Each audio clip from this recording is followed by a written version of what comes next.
It had been nearly 2,000 years since Narmer unified the two lands of Upper and Lower Egypt and forged the country into a single kingdom. Since then, Egypt's fortunes had risen and fallen several times. There was the glorious era of the Old Kingdom, followed by a time of uncertainty and political chaos that scholars today refer to as the First Intermediate Period. The country then got back up on its feet to embark on a new golden age that Egyptologists call the Middle Kingdom. After nearly 4 centuries of great economic prosperity, cultural achievement, and political unity, all this too came to an end, and chaos permeated throughout the land, at least according to the words of later kings and the texts of Egyptian scribes who wrote about it centuries later. We today refer to that time of trouble as the Second Intermediate Period. After this, though, strong leadership and foreign conquests took the land of the Nile to new heights. This was the era of the New Kingdom, and during this time, Egypt arguably may have been the most powerful and prosperous nation on Earth. But all of the pomp and pageantry of pharaohs such as Amenhotep III and Ramesses II was not destined to last, and by 1100 BC, Egypt had become nearly bankrupt and a mere shadow of its former self. By then, Egypt's empire in the east had all but collapsed, and the writ of the final pharaohs of its 20th dynasty carried little weight outside of the capital of Pi-Ramessa in the delta. By nearly all metrics, the state was growing weaker, and this time around, there seems to have been little that anyone could have done to revitalize it. The Third Intermediate Period had begun. Chronicling the Third Intermediate Period has proved to be difficult for Egyptologists because of the little and often contradictory evidence that's currently been uncovered. Part of the reason for this is that many of its recognized rulers were based in the Nile Delta region, where the humid climate and periodic flooding from the Nile River caused the rapid corrosion of many structures, monuments, and especially organic materials such as papyri. These and other factors have also contributed to making this area a difficult place for archaeologists to conduct their work.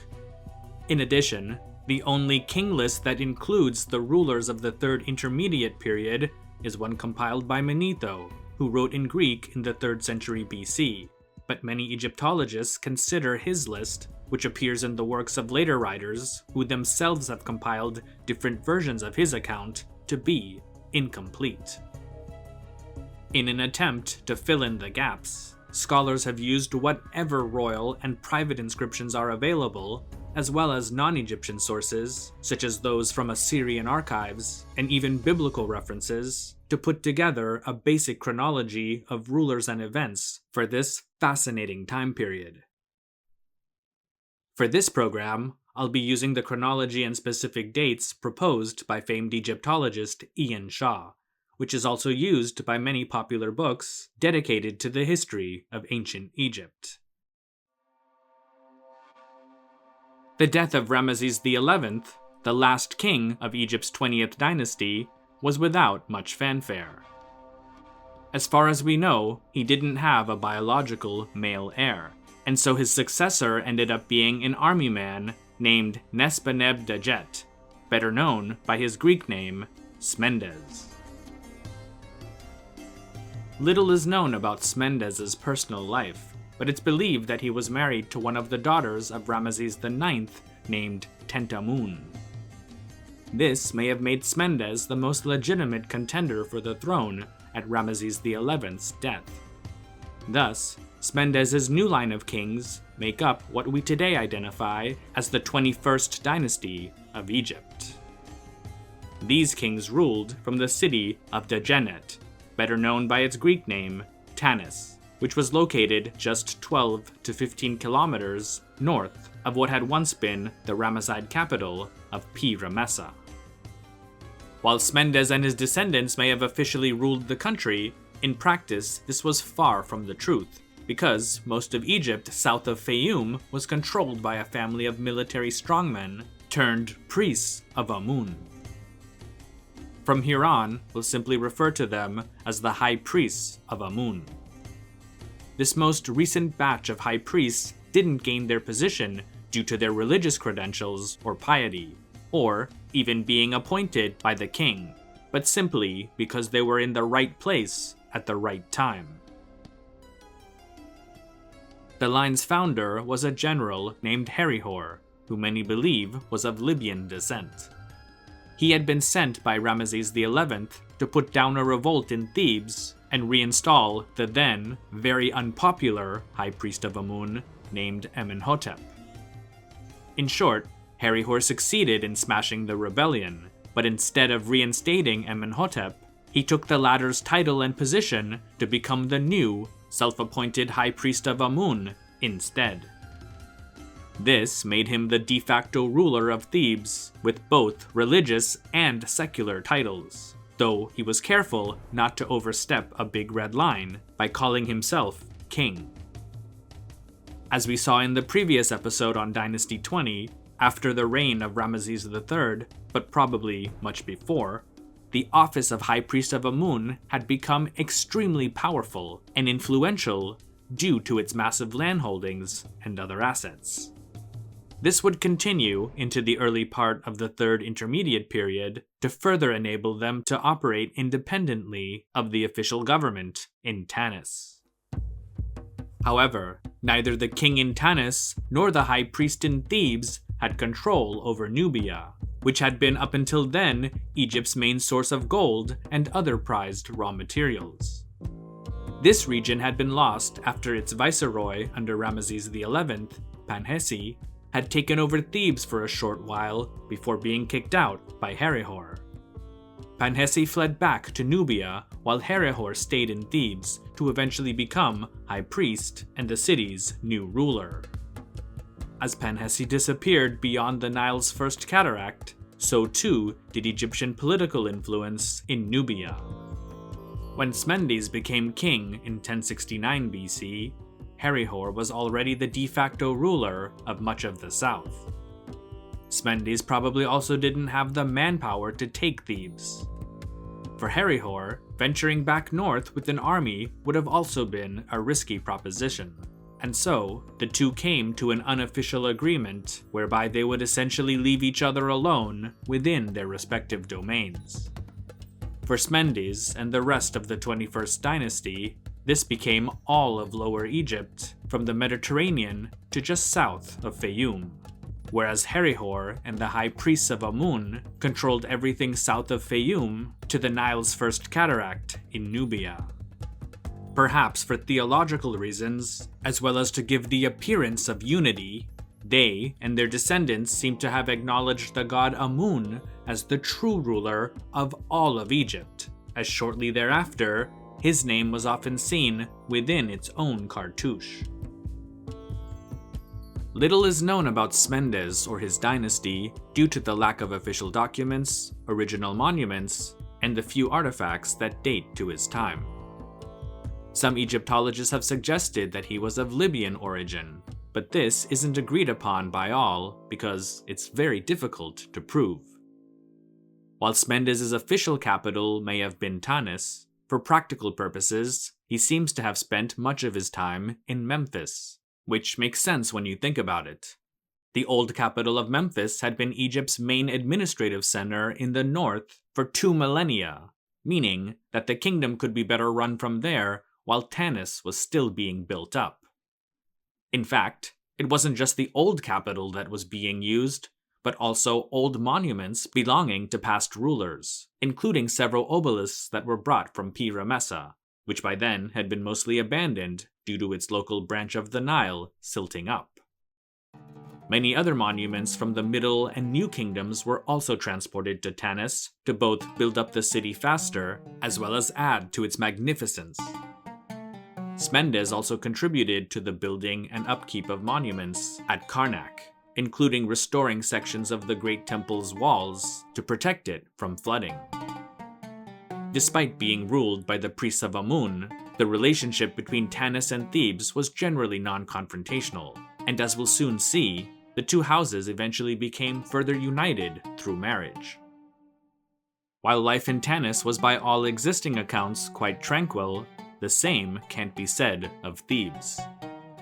A fractured monument known as the Banishment Stela, today in the Louvre, mentions a rebellion against the government of the High Priest of Amun during the 25th year of an unnamed king, which Egyptologists assume is none other than Smendes. Though the revolt was suppressed, the rebels were exiled to the Karga oasis due to the judgment of the Oracle of Amun. The revolt's causes aren't known, but soon after, Menkaperra, the brother of the old high priest, became high priest of Amun himself and the new de facto ruler of Thebes. After consulting the Oracle of Amun, Menkaperra pardoned the exiles and allowed them to return. Smendes also appears in the Egyptian literary text known as the Story or Report of Wenamum, where, depending on the scholar, he's either the right-hand man of Pharaoh Ramesses XI or the pharaoh himself. At the beginning of the tale, Wenamum, an Egyptian priest of the god Amun, is sent from Thebes by Herihor to purchase cedar wood from the Canaanite city of Byblos, today in modern Lebanon. On his way there, he stops by the city of Tanis, where he's met by Smendes and his wife, Tentamun. In his report, Wenamum tells us, "On the day when I arrived at Tanis, at the place where Smendes and Tentamun are, I gave them the rescripts from Amun-Ra, king of the gods, and they had them read out in their presence. They said, 'Will do according to what Amun-Ra, king of the gods, our lord, has said.' I stayed from the 4th month of the 3rd season in Tanis. Smendes and Tentamun sent me off with the ship captain Mengebet, and I went down to the great Syrian Sea in the 1st month of the 3rd season, day 1. After much trouble, including being robbed, Wenamum finally makes it to Byblos, where far from being embraced, its local ruler treats him with much disrespect. In the end, Wenamum is able to obtain the wood and make it to Cyprus, after which the text abruptly ends. Scholars still debate whether the report of Wenamum is a tale of fiction or a real-life account, but they are in agreement that it reflects the decline of Egypt's prestige abroad following the end of the New Kingdom and the collapse of Egypt's empire in the Levant. This is because such treatment of a priest of Amun in a city such as Byblos, which was once an important Egyptian vassal and trading partner, would have been unimaginable during the New Kingdom era. Smendes ruled for 26 years, after which Amenemnisu became the new king in Tanis. Almost nothing is known about Amenemnisu, and in fact his existence was only confirmed in 1940. He may have been Smendes' son, brother, or some other relative, and is generally believed to have reigned for just 4 years. The next king of the 21st dynasty was also one of its most successful. Named Pasib-Aken-Nuet, or Pasib-Kanu, he's best known by his Greek name, Psusennes I. His father was Penegem, the high priest of Amun in Thebes. Another fact that we know about Psusennes is that he was married to his sister, Utnejmet. The same family now ruled over Egypt, though as 2 separate entities, with Psusennes in control of Lower Egypt and based at Tanis, and his brother, Menkaperra, overseeing Upper Egypt from Thebes. The 2 brothers were probably about the same age, as they both held their respective positions for around 50 years. How Psusennes became king in Tanis isn't stated in any document or inscription. Perhaps his predecessor, Amenemnisu, wasn't able to produce a suitable heir during his short 4-year tenure as pharaoh. Psusennes and Amenemnisu's exact relationship to each other also isn't known. Though not documented by hard evidence, some have speculated that the high priest of Amun in Thebes married women from the 21st dynasty, and so Psusennes perhaps could have claimed the kingship if his mother was from the royal family in Tanis. Psusennes' long reign saw the growth of Tanis into the delta's leading metropolis. He increased the size of Tanis' great temple dedicated to the Theban triad of Amun, Mut, and Khonsu, as well as commissioned other buildings both for religious and public use. A limestone temple dedication block recovered from Tanis proclaims his greatness as such.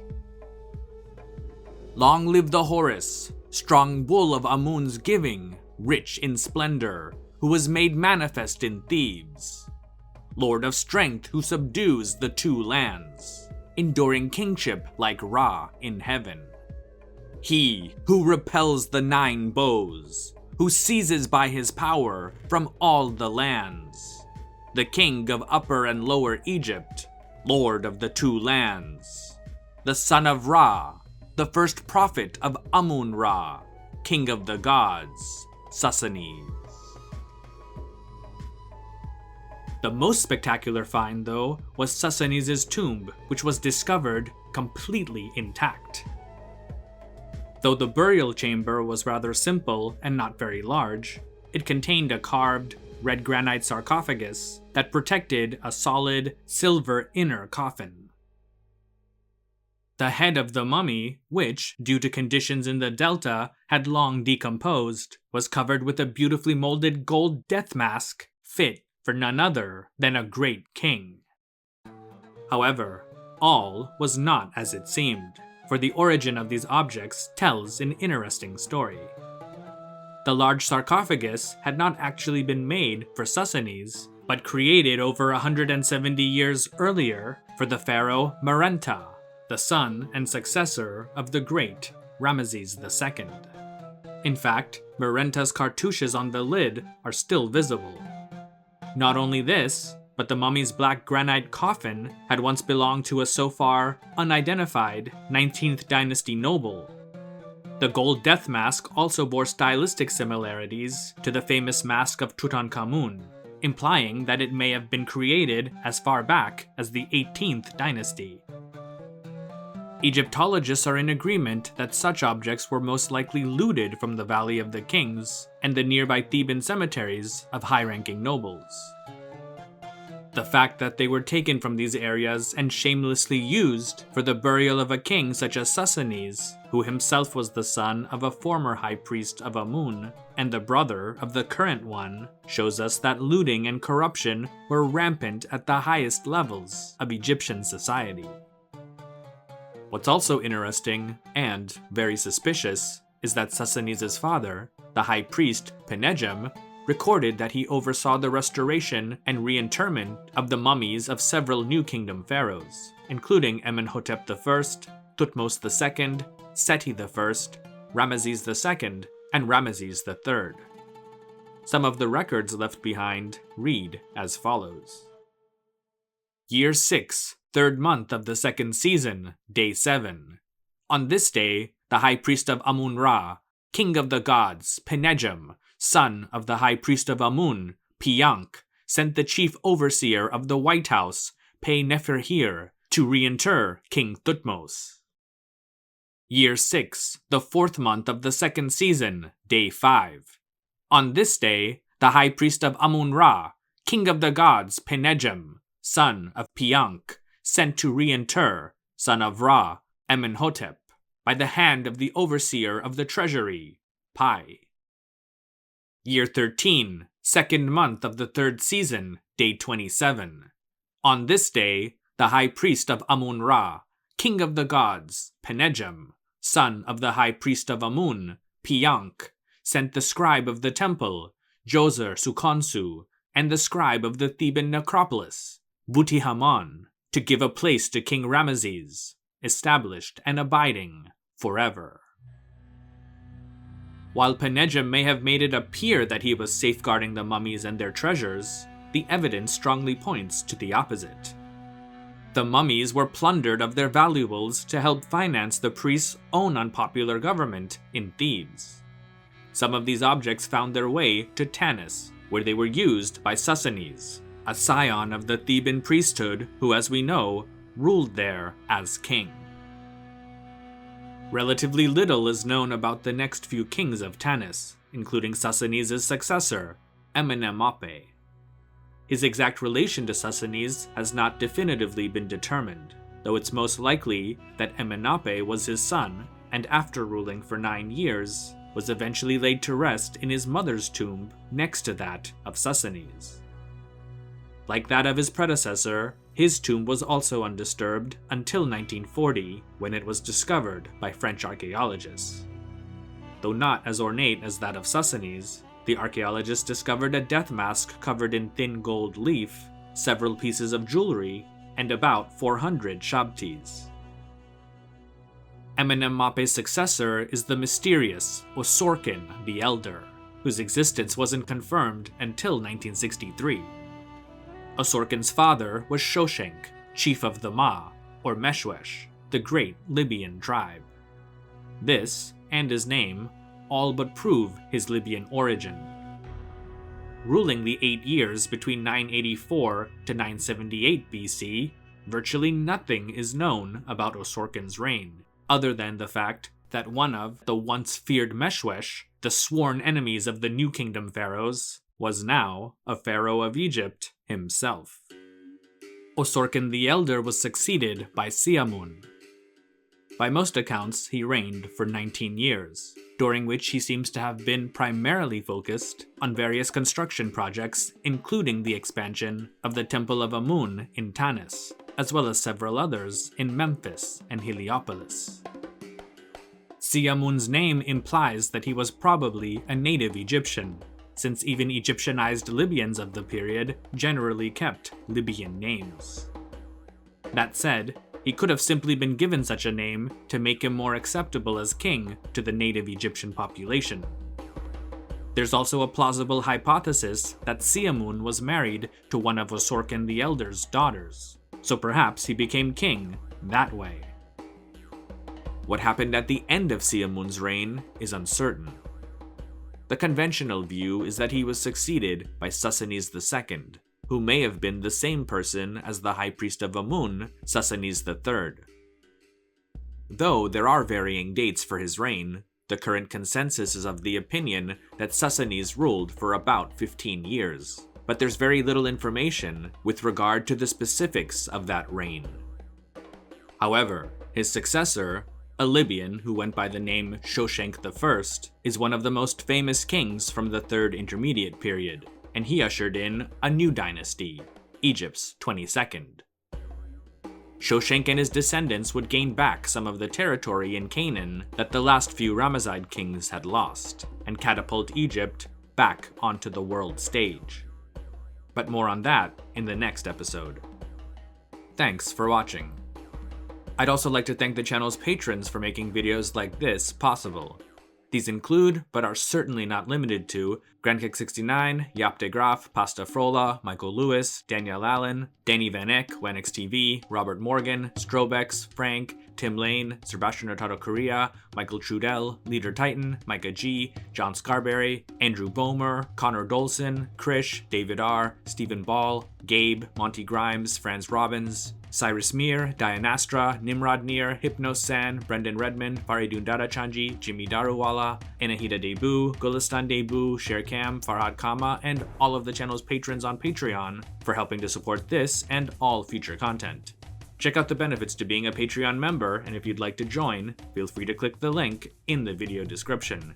You can also follow History with Sai on Instagram, Facebook, and X, formerly known as Twitter, as well as continue to listen to special audio programs on the History with Sai podcast. Thanks again, and stay safe.